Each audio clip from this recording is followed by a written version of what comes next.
Sir చెప్పండి, already ఇదే ఆసుపత్రిలో మీ వైఫ్ ఆల్రెడీ గతంలో చనిపోతే మీరు ఇటు నుంచి ఆటో మీద తీసుకొచ్చి సైకిల్ మీద తీసుకెళ్ళి దుస్థితి ఉందన్నారు, ఏమంటారు? అందరికీ నమస్కారం. నా పేరు అర్నాథ్ బాబు. నేను అనకాపల్లి ఆమ్ ఆద్మీ పార్టీ జిల్లా ఇన్ఛార్జిని. ప్రస్తుతానికి మనం ఎన్టీఆర్ హాస్పిటల్ అనకాపల్లిలో ఉన్నాము. పేరుకి 100 పడకల హాస్పిటల్, ఇందులో ఏమీ ఉండవు. ఇదే హాస్పిటల్లో నా భార్యను తీసుకొని వచ్చాను. నా బండి మీద తీసుకొచ్చిన భార్యని తిరిగి చనిపోయిన తర్వాత అంబులెన్స్లో తీసుకెళ్లే పరిస్థితి వచ్చింది. కనీసం ఆక్సిజన్ పెట్టడానికి కూడా వ్యక్తులు లేరు. అయితే నా భార్య దయచేసి హాస్పిటల్లో లేవనొద్దు అని చెప్పి రిక్వెస్ట్ చేయడం వల్ల నేను నోరు మూసుకుని అలా ఇంటికి తీసుకుని నా భార్యను వెళ్ళిపోయాను.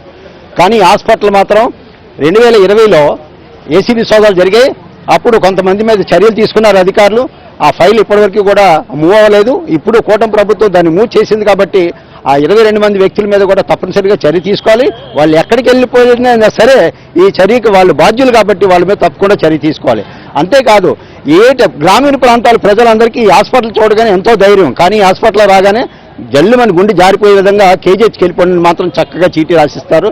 మరి ఇటువంటి హాస్పిటల్ కట్టారు. ఒక హార్ట్కి సంబంధించింది కానీ, ఒక కిడ్నీ సంబంధించింది కానీ, ఏ పేషెంట్కైనా ఆపరేషన్ చేయడానికి కూడా ఎటువంటి వస్తువులు లేకుండానే ఈ హాస్పిటల్ కట్టిన దగ్గర నుంచి ఇలాగే కొనసాగుతుంది.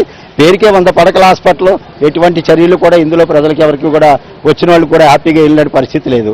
మరి ఈ రకంగా హాస్పిటల్ కొనసాగుతూ ఉంటే ఈ హాస్పిటల్లో మందులు ఉంటాయో లేదో తెలియదు, స్టాఫ్ వస్తారో లేదో తెలియదు, డాక్టర్లు వస్తారో లేదో తెలియదు.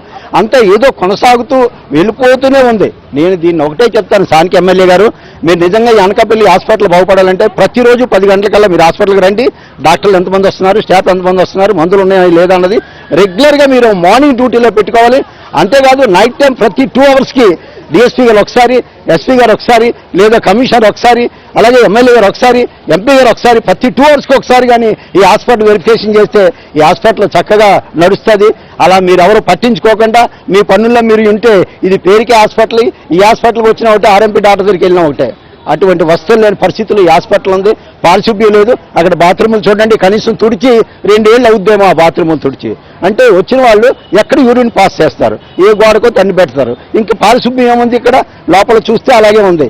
ఎట్టి పరిస్థితుల్లోని ఈ అనకాపల్లి ఎన్టీఆర్ హాస్పిటల్ మీద స్థానిక ఎమ్మెల్యే గారు పాదం పెట్టకపోతే తప్ప మీ హయాంలోనూ కూడా పాత ఎమ్మెల్యేల స్థితిలోనే ఉన్నట్టుగా ఉంటుంది. కాబట్టి అలా జరగకుండా మీరు ఈ హాస్పిటల్కి మంచి పేరు తేవాలి, మీ కూటమి ప్రభుత్వానికి పేరు తేవాలి, మీకు పేరు తెచ్చుకోవాలి.